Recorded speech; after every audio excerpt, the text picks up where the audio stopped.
They thought they could mock her traditional values, sneering questions designed to make her look small. Her eyes flashed with quiet confidence. One truthful sentence left the reporter speechless. The Beverly Hilton's International Ballroom sparkled with impossible glamour, crystal chandeliers casting golden light across a sea of designer gowns and tailored suits as the annual Music Cares Foundation. Gala transformed the already opulent space into something almost ethereal. Beneath the polished surface, beneath the practiced smiles and air kisses, tension simmered like invisible currents. This wasn't just a charity event, but a carefully choreographed performance where industry power players and artists navigated complex hierarchies under the watchful gaze of the media. Jason Reynolds adjusted his tie, checking his reflection in a mirrored column. 15 years at entertainment, now, had taught him exactly how to blend, how to look like he belonged in spaces reserved for the elite. His producer Megan whispered into her headset, confirming his position near the east entrance to the waiting camera crew, knowing that Reynolds wasn't like other entertainment reporters. He didn't chase predictable sound bites or settle for pre-approved questions. He created moments, viral confrontations that drove traffic, generated clicks, and built his reputation as the journalist celebrities feared most on red carpets. Tonight, his target was Carrie Underwood, country music superstar and crossover sensation. But more importantly, to Reynolds, an outspoken person of faith whose values he deemed outdated, worthy of exposure, confrontation, and humiliation for his network's eager audience. Megan's voice buzzed in his earpiece, alerting him that she would arrive in 5 minutes through the northwest entrance with her team, and as Reynolds surveyed the room one final time, mentally rehearsing his carefully designed questions meant not to gather information, but to provoke, to corner, to expose what he considered the hypocrisy of conservative artists in liberal Hollywood. The gala continued around him. Industry executives engaged in animated conversation. Artists greeted fans with practiced warmth. Photographers captured carefully curated moments that would fill tomorrow's entertainment feeds. Near the bar, Grammy-winning producer Trent Davis chatted with a group of young musicians, occasionally glancing toward the entrance where celebrities arrived in waves of expensive fabric and blinding jewelry, remarking to no one in particular, "I heard Reynolds is here. Someone should warn Carrie." It was well known throughout the industry what an interview with Jason Reynolds meant. Not conversation, but confrontation. Not journalism, but blood sport designed to generate viral clips at the expense of whoever entered his crosshairs. Across the room, Melissa Chen, Carrie's publicist of 7 years, was already scanning for potential issues. Her experienced eye noting camera positions, reporter placements, and potential ambush points. 15 years guiding artists through media minefields had given her an almost supernatural ability to sense danger before it materialized. And something about Reynolds' positioning, his too casual stance, his calculated gaze, triggered immediate concern. She reached for her phone to alert Carrie's security team, but it was already too late. A ripple of energy moved through the crowd, announcing Carrie's arrival without words, the subtle shift that occurs when genuine star power enters a room. Carrie Underwood stepped into the ballroom, elegance personified in blue couture, her smile warm and authentic, not manufactured for cameras, but seemingly emanating from a genuine place within. Unlike many celebrities who moved with practiced indifference, she paused often, greeting staff, thanking volunteers, acknowledging photographers with the same warmth she showed industry executives. Her Oklahoma roots evident in her unpretentious grace and genuine connection with everyone who crossed her path. Reynolds watched, calculating, noting her movements, her patterns, the moments when security loosened, when she might be most accessible, most vulnerable to his planned approach, while Megan's voice returned to his ear, pressing him for something explosive, something shareable. And as he acknowledged the command with a slight touch to his earpiece, he knew he had built his brand on moments like this, on manufacturing confrontations that appeared spontaneous but were carefully designed for maximum impact. Near the bar, a young server watched Carrie with undisguised admiration, whispering to a colleague about how she and her sister used to sing her songs in their church choir, remarking that she seemed exactly as they had hoped she would be, her authenticity evident to anyone watching. except to Reynolds, whose cynical lens filtered everything in the entertainment landscape through a calculated pursuit of controversy. Melissa finally spotted him, recognizing his purposeful stance, the subtle positioning of his camera crew, the calculated casual demeanor that preceded his ambush interviews, and she moved quickly through the crowd, hoping to intercept, to redirect, to protect her client from the confrontation being orchestrated. But the room was crowded, the path indirect, and Reynolds saw his opportunity approaching. His finger tapped twice against his glass, the signal to his camera operator, who immediately began moving into position with practiced invisibility. The hallmark of experienced paparazzi and ambush journalists, while Carrie continued greeting guests, pausing for photos, signing an autograph for a nervous catering staff member who confessed her daughter was the biggest fan in Oklahoma City, her genuine warmth evident in every interaction. Her faith was not something performed for cameras, but something lived in natural, authentic ways that informed every aspect of her presence. And Reynolds, now moving with purpose, cut through the crowd on an intercept path, his expression shifting from calculated observer to the warm, approachable mask he wore when setting up his targets for the kill, as Megan's voice urged him on, reminding him that the cameras were in perfect position. Melissa was still too far away, still trying to navigate the crowded room, watching with growing concern as Reynolds closed the distance, his intention clear to anyone who understood the predatory nature of viral journalism, the hunger for moments of controversy, of confrontation, of celebrity discomfort that drove engagement in digital media. Carrie turned slightly, responding to someone, unaware of the calculated approach, the carefully orchestrated moment about to unfold in this glittering space where charity and celebration were supposed to be the evening's purpose, but would soon become the backdrop for something else entirely.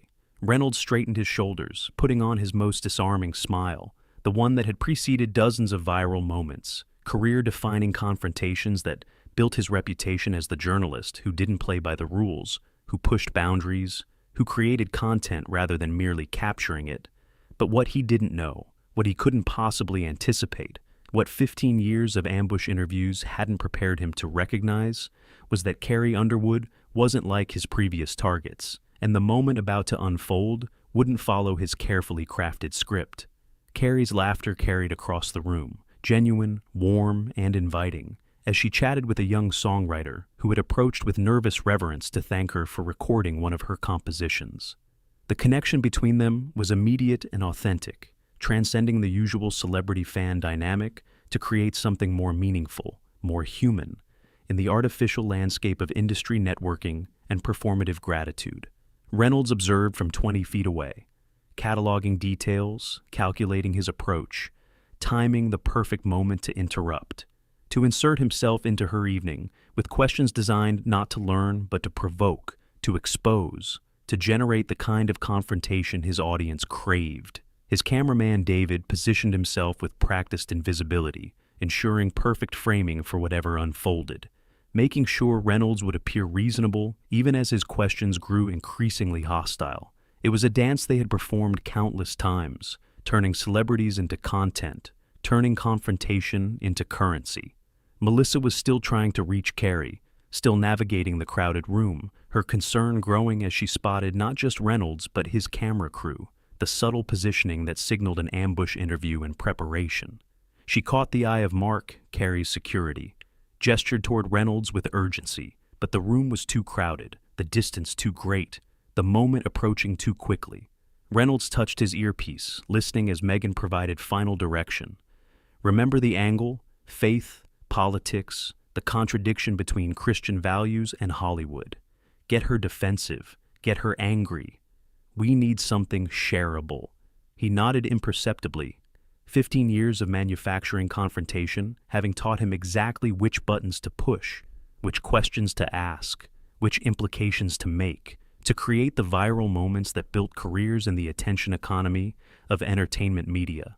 Carrie finished her conversation, hugged the young songwriter with genuine warmth, turned to continue her path through the room, unaware of the calculated approach, the orchestrated moment, the planned provocation awaiting her just steps away. A server approached with champagne, and Carrie smiled, declining politely.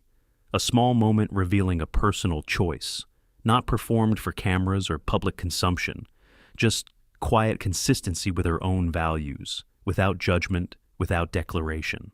Reynolds saw his opening, moved forward, camera crew following at the perfect distance, his expression shifting into the disarming smile that preceded his most devastating interviews.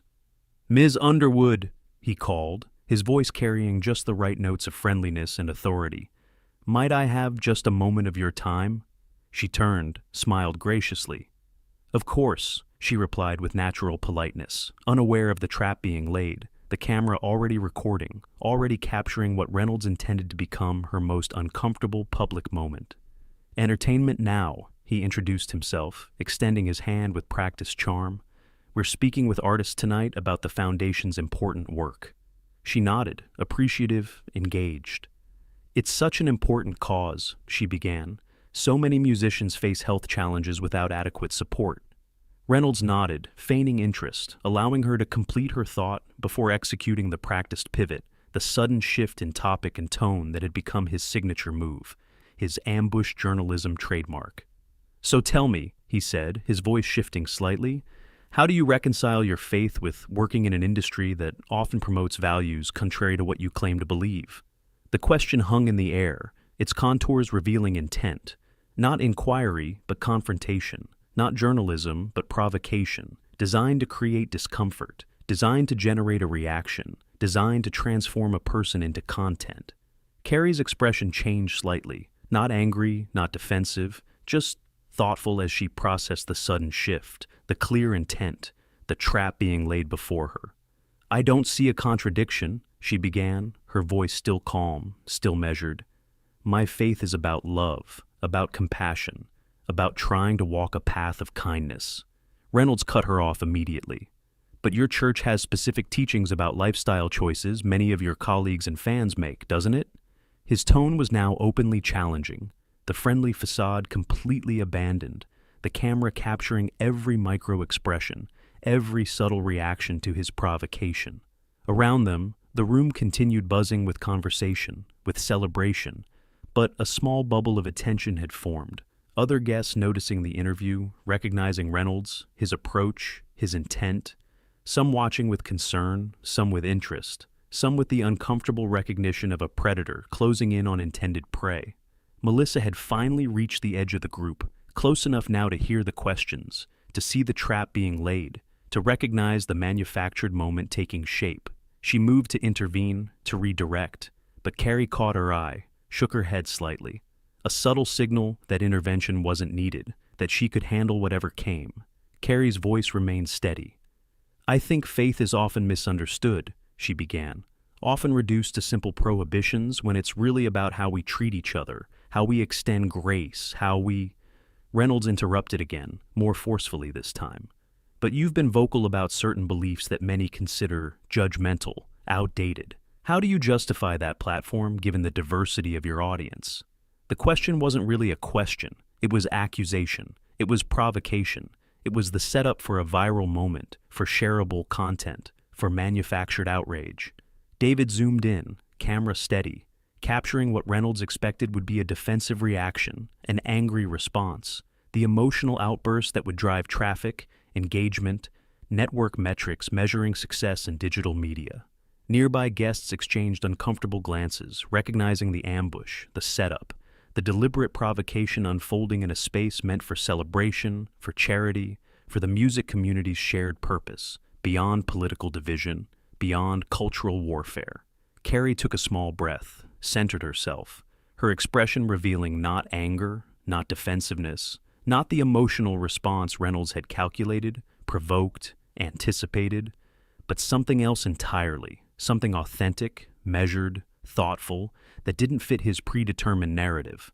Actual grace in action, not performed, not declared, but simply lived in genuine response to deliberate provocation. Megan's voice was urgent in Reynolds' earpiece. "Push harder. We need reaction. We need something more explosive." Reynolds nodded imperceptibly, shifted his stance, leaned in slightly, his body language now openly aggressive, his tone abandoning any pretense of inquiry. "You've been called hypocritical for participating in an industry that often contradicts your stated values. How do you respond to critics who say you're simply using faith to build a specific brand for commercial gain? The attack was now explicit, undisguised, the intent clear to everyone watching, to provoke an emotional response, to generate a viral moment, to transform person into content, controversy into currency in the attention economy of modern media. But as Carrie prepared to respond, as Reynolds leaned forward, anticipating the reaction he had carefully orchestrated, the moment was building towards something neither he nor his producer nor his audience could possibly have anticipated. Reynolds pressed forward aggressively now, his practiced smile completely abandoned, replaced by the barely concealed contempt that was his true reaction to artists like Carrie, whose values he considered performative, outdated, worthy only of exposure and ridicule. "Let's talk about your fan base," he continued, voice dripping with condescension. "You've built a career appealing to, let's say, traditional values while enjoying the benefits of an industry that stands against many of those same values. Don't you find that contradictory?" The provocation was explicit now, undisguised, the intent clear to everyone watching, to corner, to trap, to force either anger or an uncomfortable admission, either way creating the viral clip his network demanded. Carrie remained composed, her posture open, her expression revealing neither anger nor the defensive reaction he sought. "I think that assumes fans are one-dimensional," she began, her voice still steady. "That people who appreciate certain values can't also appreciate diverse perspectives, can't find common ground in music." Reynolds cut her off immediately. "But your church specifically condemns many of the lifestyle choices celebrated by the entertainment industry. How do you justify your participation in what many would consider a sinful culture?"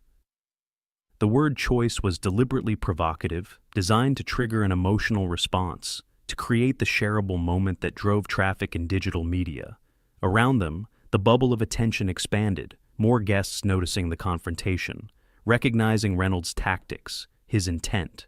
Some expressions showing disgust, others the uncomfortable recognition of predatory journalism in action. Grammy-winning artist Leon Matthews took a step closer, concern evident in his expression, his body language suggesting potential intervention if the provocation continued escalating. Melissa had moved to Carrie's side now, ready to end the interview, to redirect, to protect her client from the deliberate attempt to create viral humiliation. But Carrie's composure remained steady, her hand gently signaling to Melissa that intervention wasn't necessary. David zoomed the camera tighter, focusing on Carrie's face, capturing what Reynolds expected would be the breaking point, the emotional reaction, the defensive response that would generate millions of views across platforms. "I think faith is often misunderstood," Carrie began again, her voice still measured. "It's more about my personal journey, about trying to live with kindness."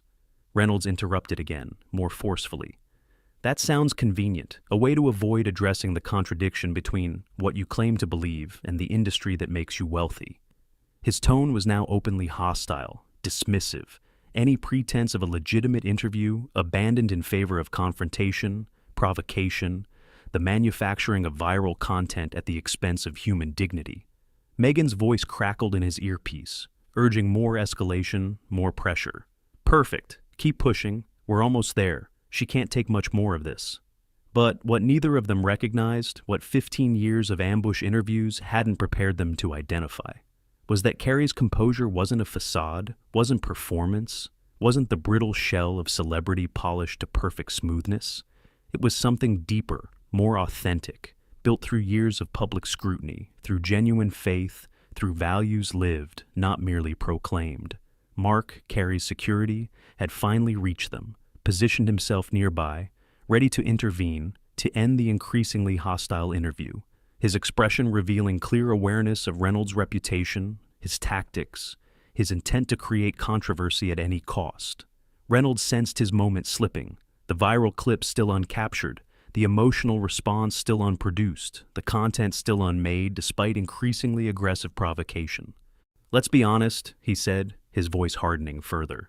"Your music, your image, your entire brand is built on appealing to an audience with views many considers backward, intolerant.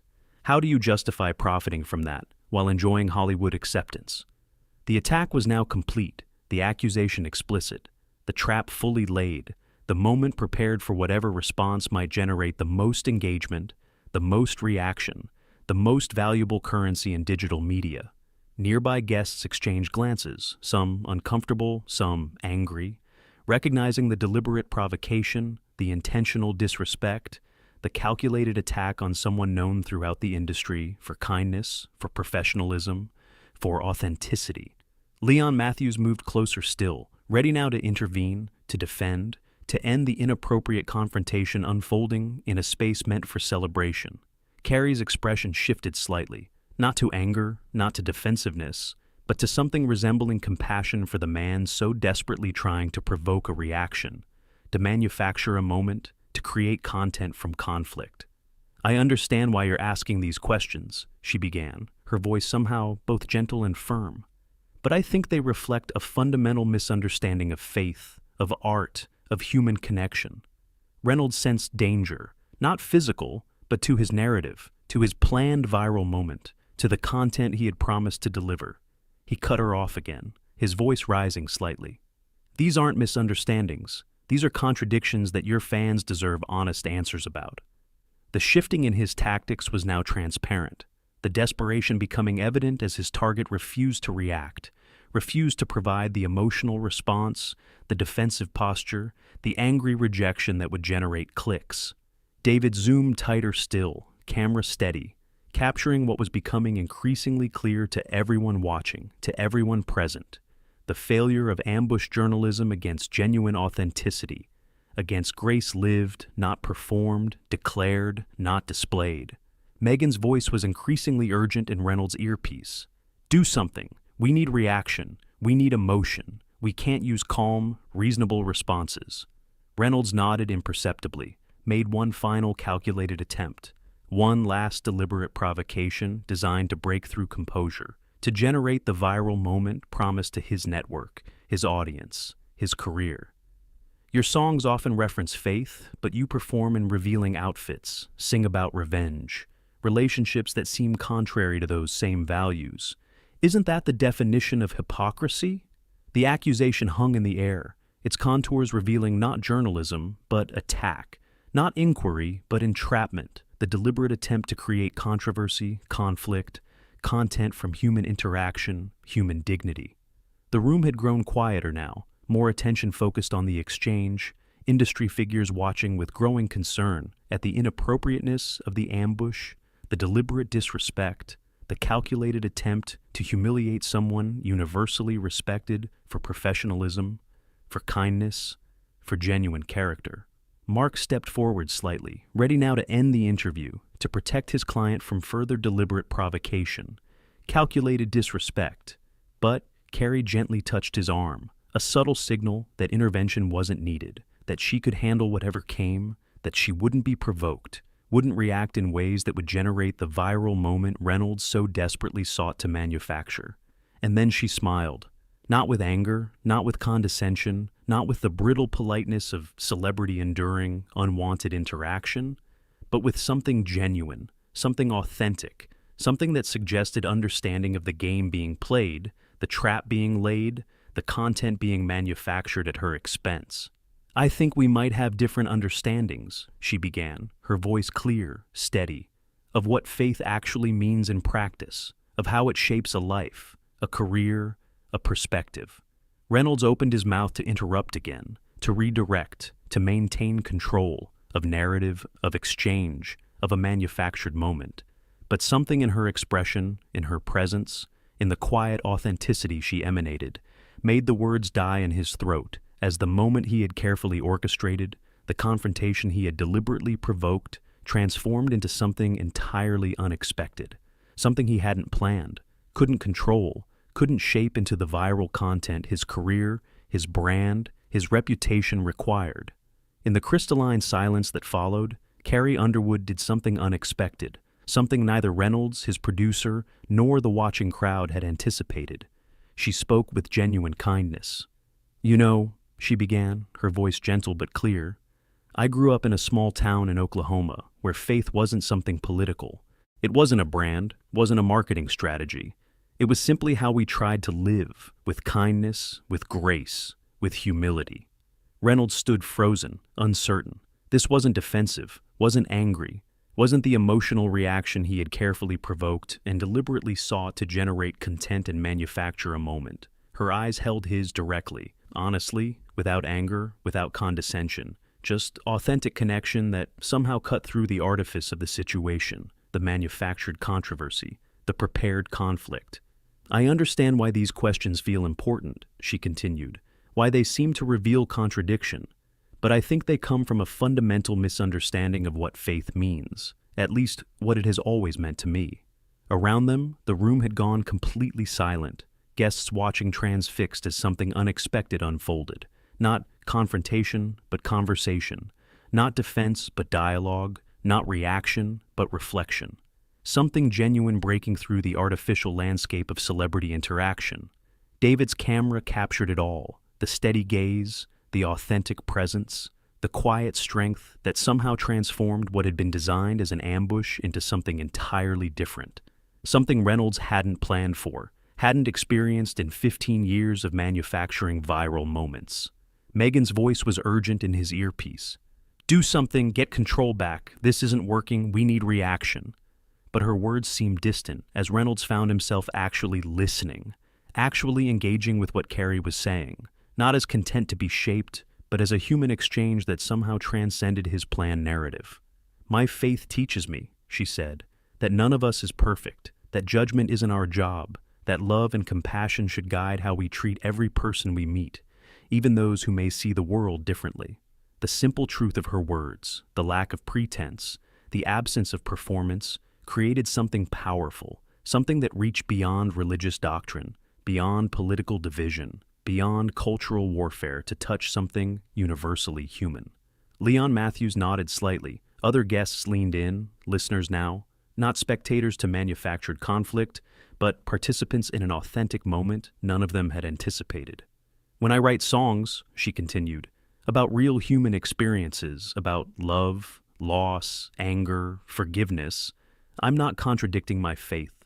I'm exploring what it means to be human, what it means to struggle, to fall, to rise again, what it means to live with compassion in a world that often lacks it."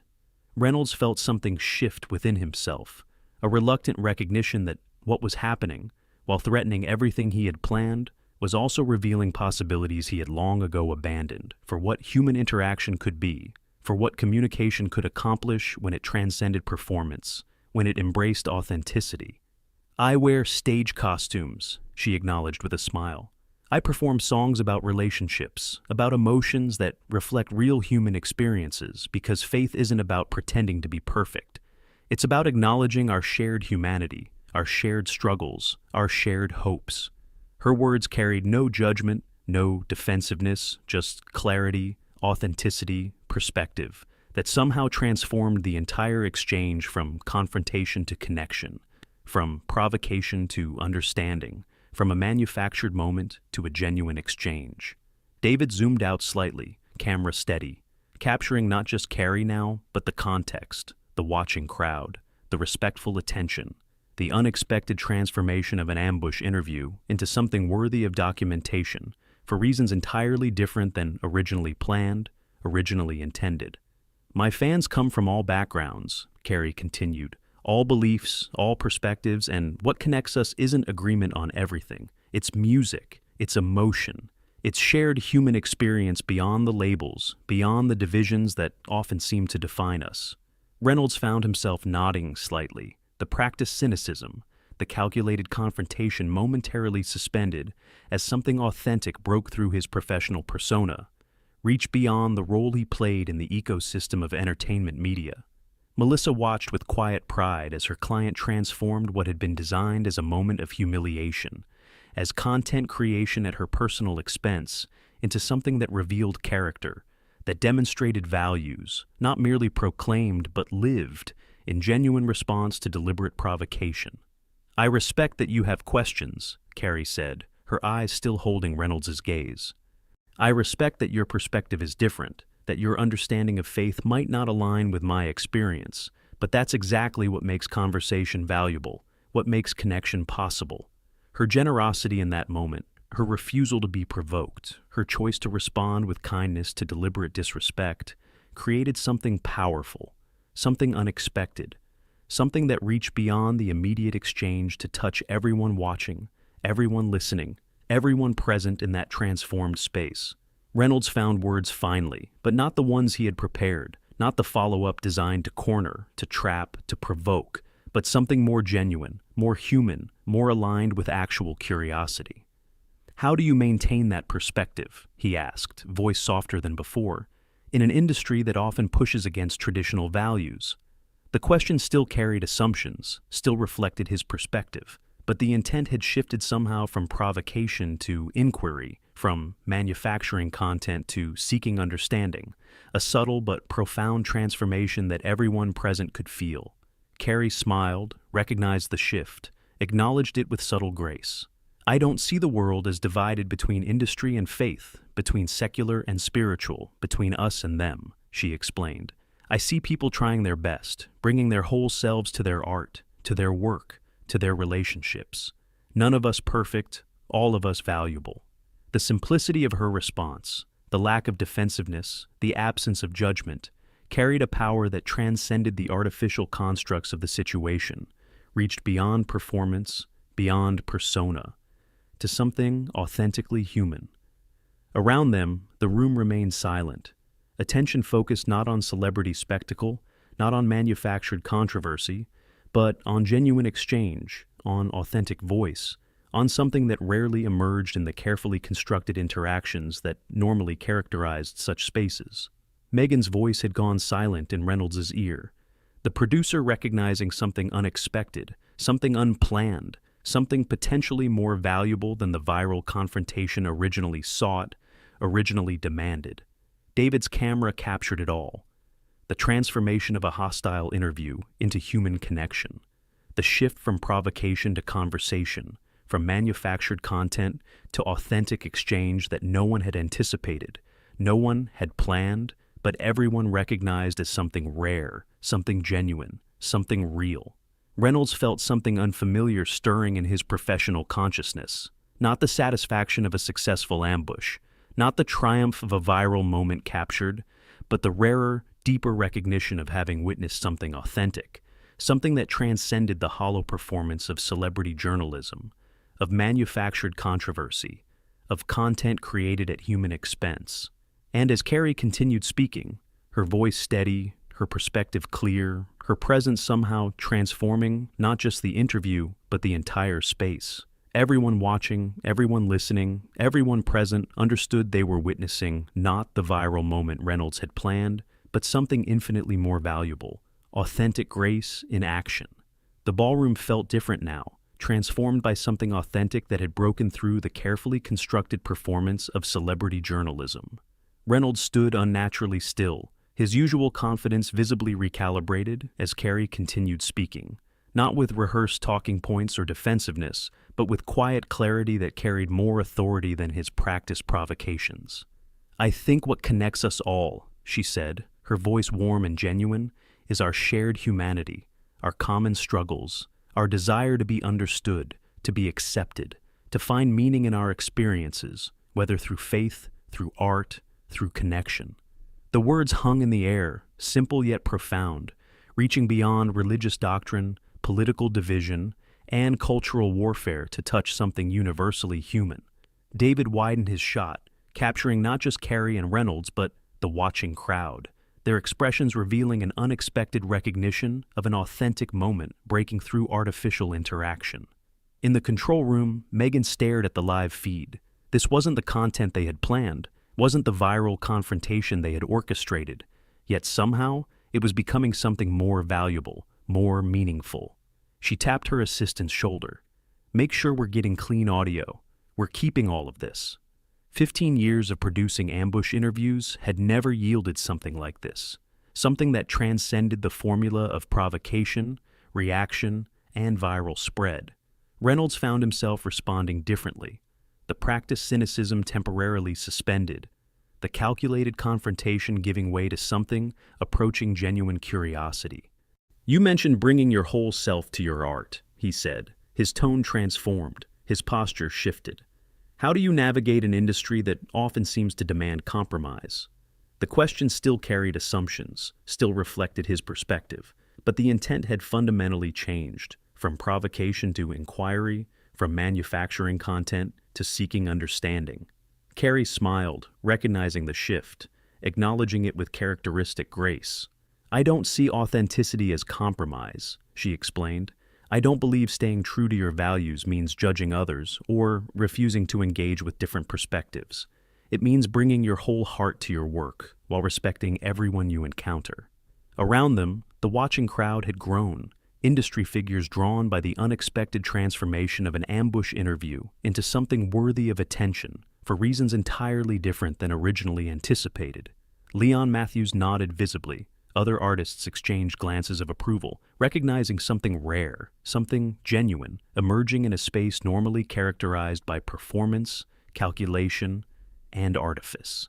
Melissa watched with quiet pride as her client continued demonstrating values not merely proclaimed but lived, transforming what had been designed as a hit piece into something that revealed character, that illustrated the very faith Reynolds had attempted to weaponize. "My journey in music," Carrie continued, "has been about growth, about learning, about trying to create art that connects, that resonates, that reflects real experiences, without ever forgetting where I came from, what shaped me, what guides me still." Reynolds listened, actually listened, perhaps for the first time in years, not scanning for weakness, not seeking openings, not calculating provocations, but engaging with a perspective different from his own, with an experience beyond his understanding, with an authenticity rarely encountered in the manufactured landscape of celebrity media. "I've made mistakes," she acknowledged with disarming honesty. "I've fallen short of my own ideals more times than I can count. That's part of being human, part of the journey, part of what makes faith meaningful, not performance, but practice, not declaration, but growth."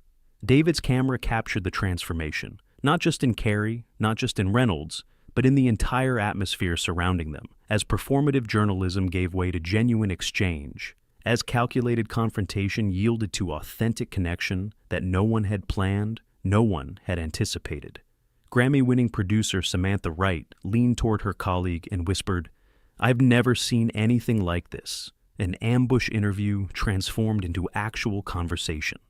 Her observation echoed silently through the gathered crowd as everyone recognized the rarity of what they were witnessing. Authenticity breaking through performance, connection transcending confrontation, humanity emerging from calculated content creation. Reynolds felt something unfamiliar stirring, professional curiosity beyond formula, beyond the manufactured controversy that had built his career and reputation. Something approaching respect for the woman who had refused to be provoked, refused to perform the expected role in his carefully constructed narrative. Megan's voice returned to his earpiece, different now, uncertain, almost wondering. "This is working somehow. This is working. Keep going, wherever this is leading."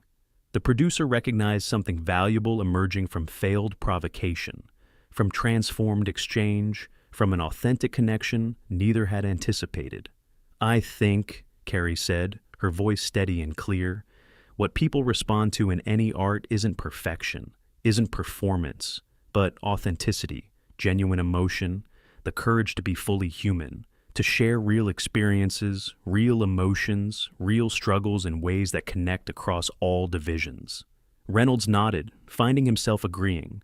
Despite years of cynicism, despite a career built on exploiting division, on manufacturing controversy, on creating content from conflict, something in her words, in her presence, had reached beyond professional persona, to touch something almost forgotten about why communication mattered. The crowd had grown larger now, drawn by the unusual energy emanating from what had begun as a typical ambush, but had transformed into something else entirely, something worth witnessing, worth remembering, worth sharing, for reasons completely different than originally intended. David panned the camera slowly, capturing not just the exchange but the context, the industry figures watching with respect, the transformation of ambush into dialogue, of provocation into connection, of a manufactured moment into an authentic exchange. "When I sing about love, loss, forgiveness," Carrie continued, When I perform songs that reflect real human emotions, I'm not contradicting faith. I'm exploring what it means to live with compassion, to struggle, to grow, to connect across all the divisions that seem to separate us. Her words carried no judgment, no defensiveness, just clarity, authenticity, perspective, that somehow continued transforming not just the interview, but the entire space, the entire concept of what such exchanges could be, could accomplish, could reveal. Reynolds asked another question, but different now, genuinely curious about her creative process, about her perspective, about the connection between faith and art that she had articulated with such clarity, such authenticity, such grace. The conversation continued unfolding in ways no one had predicted, no one had planned, least of all Reynolds, who had arrived with calculated provocations, with ambush strategy, with the intent to create viral confrontation at the expense of human dignity, but had found himself engaged instead in something approaching genuine dialogue, something transcending the hollow performance of celebrity journalism, of manufactured controversy, of content created through conflict. And as they continued speaking, as the exchange continued evolving, as the moment continued transforming, everyone watching, everyone listening, everyone present understood they were witnessing not the viral takedown Reynolds had planned, but something infinitely more valuable, authentic connection breaking through the artificial constraints of media performance. Beyond the ballroom walls, beyond the chandeliers and champagne, something extraordinary was happening across digital landscapes and living rooms as screens lit up with an unexpected revelation. The moment Carrie transformed confrontation when an authentic voice broke through performance, had escaped the confines of the Beverly Hilton, spiraling outward with unprecedented speed. Ryan Garcia, social media director for entertainment, now stared at his monitors, watching metrics explode beyond anything he had seen in 10 years of digital media. "This isn't what we expected," he whispered to his assistant, who nodded wide-eyed as viewership numbers, comments, and shares flowed faster than their systems could track. Watch Carrie Underwood transform an ambush into a masterclass on grace, posted at Music Truth, with a 2-minute clip that had already reached 3 million views in 28 minutes. "I don't share her beliefs, but damn, the way she handled that disrespect," wrote a prominent liberal commentator, his share generating a cascade of conversation across political divides and cultural boundaries that normally remained firmly entrenched. In living rooms across America, viewers who had tuned in expecting the familiar satisfaction of a celebrity takedown, the rehearsed outrage, the manufactured conflict, found themselves instead leaning forward, phones in hand, recording, sharing, and responding to something that transcended the usual divisions. 32-year-old Marcus Coleman, who normally avoided anything related to country music, religious artists, or entertainment he considered not for him, texted the clip to his mother, a devoted fan, with a message that bridged years of cultural division. "You were right about her. She's the real deal. In entertainment. Nows." Executive offices, emergency meetings convened as senior leadership struggled to process what was unfolding on their networks, on screens across the country, across the world. "It's completely off format," said the programming director, his voice revealing a mixture of concern and confusion as the content they had commissioned, the confrontation they had planned, transformed into something entirely different. "But the engagement is unprecedented," countered the digital director, showing metrics that defied expectations, contradicting everything they thought they knew about what audiences wanted, what drove viewership, what created connection in digital media. In college dorms, office break rooms, airports, and restaurants, wherever screens displayed the unfolding exchange, unusual crowds gathered, watching not with partisan division or cultural sorting, but with shared attention, shared interest, shared recognition that something authentic was breaking through the familiar performance of celebrity journalism and manufactured controversy.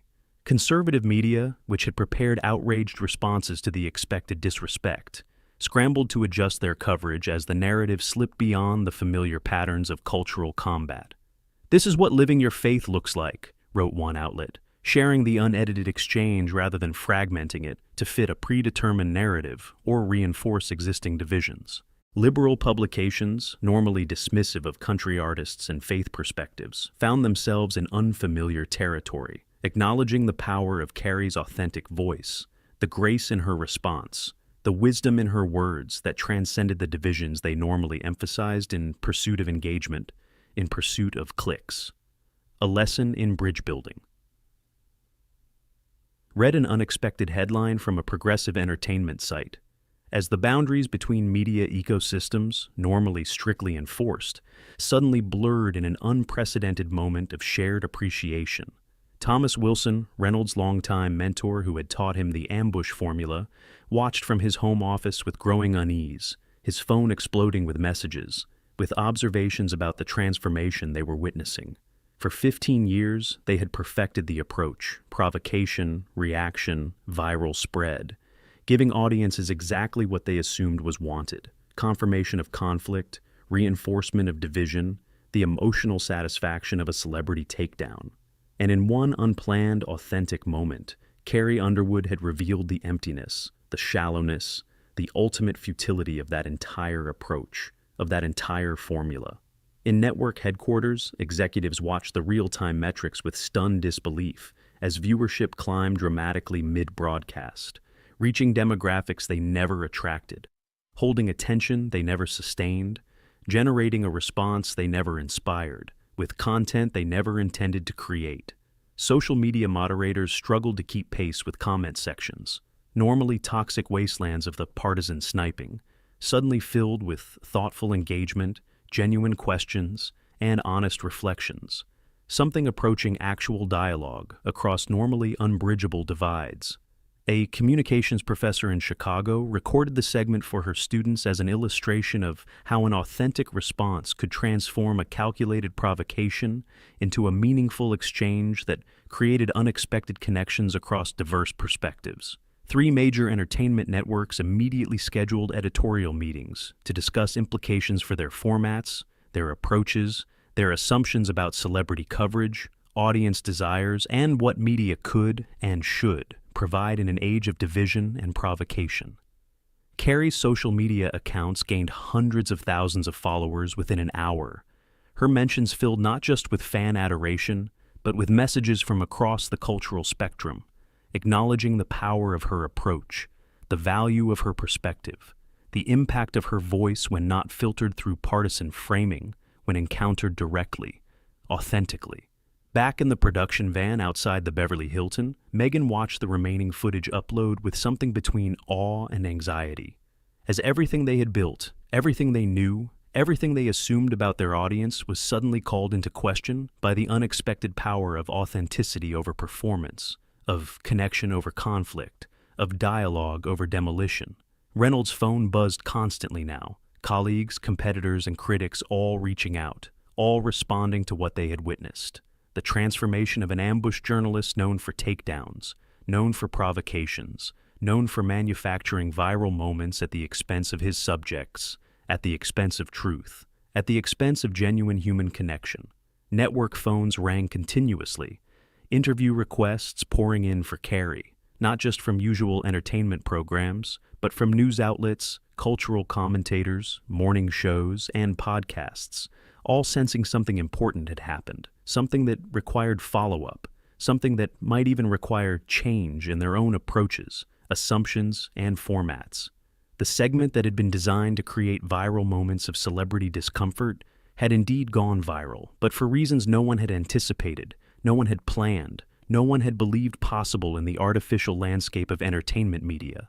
A country music artist with genuine faith, with an authentic voice, with lived values, had broken through the carefully constructed architecture of performative journalism to remind everyone watching, everyone sharing, everyone responding what real conversation, what genuine exchange, what actual dialogue could look like, stripped of performance, infused with authenticity, grounded in respect.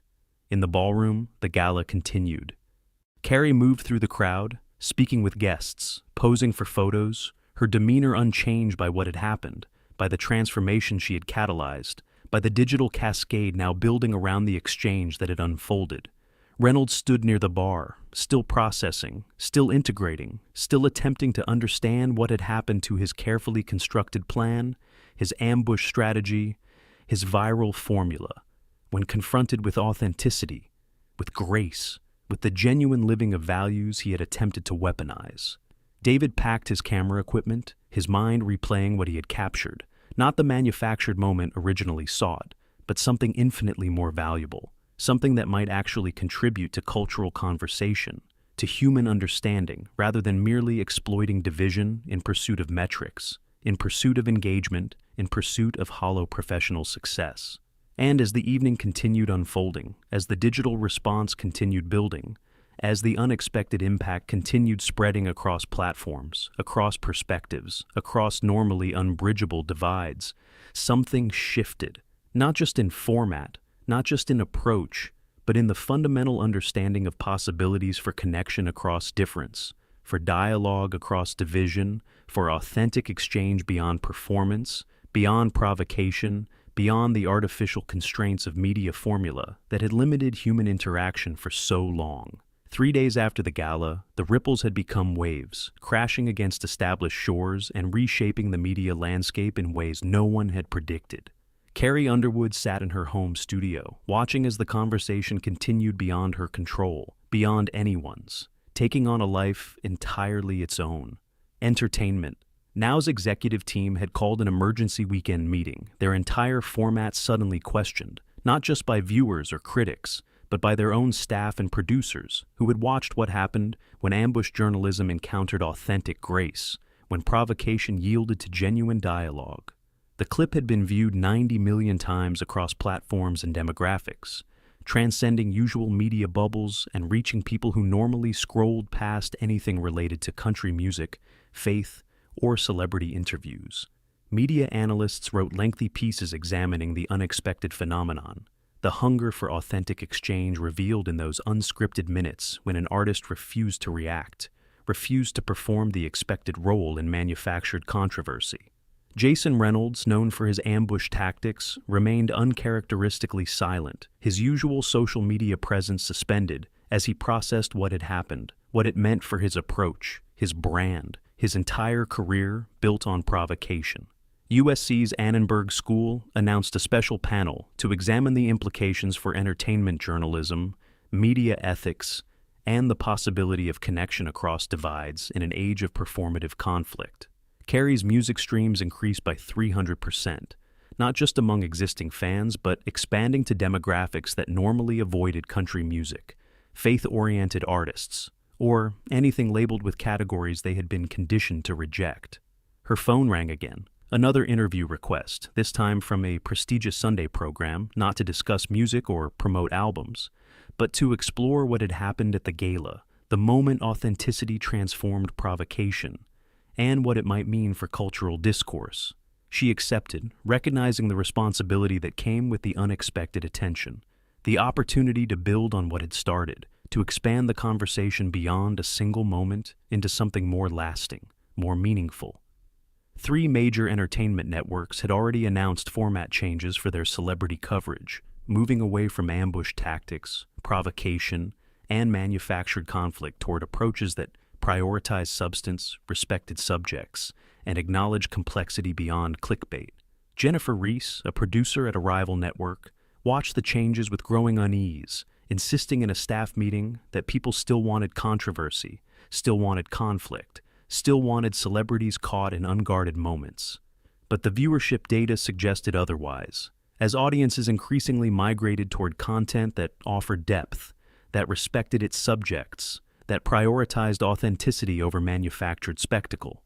Communications professors added the segment to their course materials as an illustration of grace under pressure, how an authentic response could transform provocation into dialogue, into connection, into something that transcended the artificial constraints of contemporary media formulas. Journalism schools analyze the interview techniques, the power dynamics, the moment when an ambush failed, when control was lost, and when authenticity prevailed over performance, creating unexpected connections across divides. Entertainment. Now's ratings shifted, not declining, as some had predicted, but transforming in composition, attracting viewers who had previously avoided celebrity coverage, finding nothing in manufactured controversy that warranted their attention or engagement. Network executives across television revised their assumptions about audience desires, about engagement metrics, about what success meant, as the cascade of response continued building, revealing a hunger for substance, for authenticity, for something beyond the hollow satisfaction of celebrity takedowns and manufactured conflict. Media ethics panels convened discussions featuring journalists, critics, academics, and industry professionals, all examining the implications of what some were already calling the Underwood effect, the moment when the artificial constructs of entertainment media were momentarily transcended. Young journalists, particularly women, regardless of political orientation, reached out to industry mentors with questions about approaches, about frameworks, about the possibility of entertainment coverage beyond formula, beyond provocation, beyond the manufactured moments that had defined celebrity journalism for decades. Conservative media, which initially celebrated the moment as a victory over liberal bias, gradually shifted toward deeper analysis of what had actually happened, when provocation met grace, when authenticity emerged, when genuine exchange created unexpected connection across divides. Progressive outlets, traditionally dismissive of country artists and faith perspectives, found themselves questioning assumptions about audience interest, about effective communication, about the responsibility of media to cultural discourse beyond partisan framing and stereotypes. Entertainment. Now's digital team analyzed metrics from the broadcast and subsequent sharing, finding patterns that defied conventional wisdom about what drove engagement, what created connection, and what audiences actually hungered for in entertainment media beyond simple provocation. 3 competing networks extended interview invitations to Carrie, not seeking controversy, not seeking conflict, not seeking manufactured moments, but something more substantial, more authentic, more aligned with what audiences had responded to. Jason Reynolds' agent fielded calls from network executives seeking guidance on his willingness to evolve, to reconsider his approach, to adapt his methods, to transform ambush journalism into something more sustainable, more ethical, more valuable. The Paley Center announced a special session at their upcoming media festival to examine the implications for entertainment journalism, celebrity coverage, and media ethics in an age of provocation and division. Lisa Williams, a viewer from Tennessee who had watched the segment with her teenage daughter, found themselves discussing the substance of faith beyond cultural stereotypes for the first time in years, bridging previously difficult conversations about values, beliefs, and perspectives. University journalism departments reported a sudden increase in interest in courses examining media ethics, entertainment coverage, journalistic responsibility, and the relationship between authenticity and engagement in contemporary information landscapes. The segment had been translated into 14 languages, subtitled and shared across international borders, carrying implications beyond the American entertainment context, and raising global questions about authentic dialogue across cultural and ideological divides.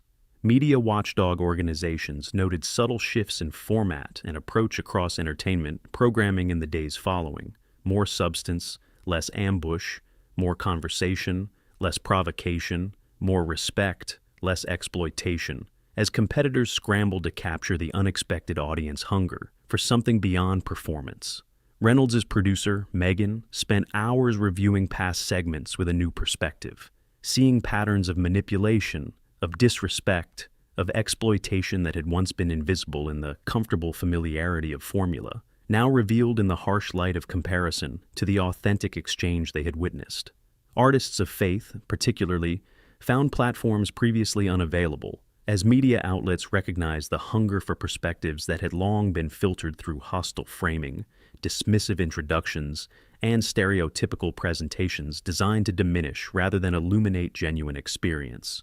Music industry executives received partnership inquiries from organizations across the cultural spectrum, seeking collaboration on initiatives beyond stereotypical categories in direct response to the authentic perspective Carrie had articulated during her unexpected moment. Carrie herself recognized the responsibility that came with this attention, the opportunity to demonstrate the possibility of an authentic voice beyond stereotype, of a faith perspective beyond caricature, of an artist's contribution beyond category, of human connection beyond division.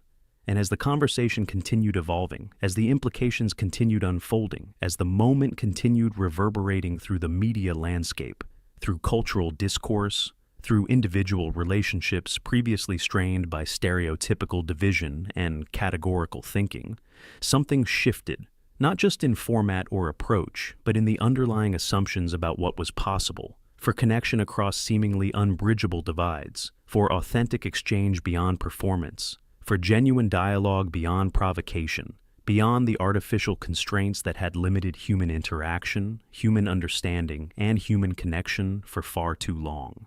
1 month after the exchange that changed everything, Carrie Underwood stood backstage at the Berklee College of Music, preparing to address a packed auditorium of students, journalists, and industry professionals gathered to discuss the intersection of authenticity, ethics, and entertainment. "I didn't walk into that gala planning to create a moment," she began, her voice clear and steady, carrying the same authenticity that had shattered the carefully constructed performance of entertainment journalism. "I simply responded from my heart, from my truth, from my lived experience."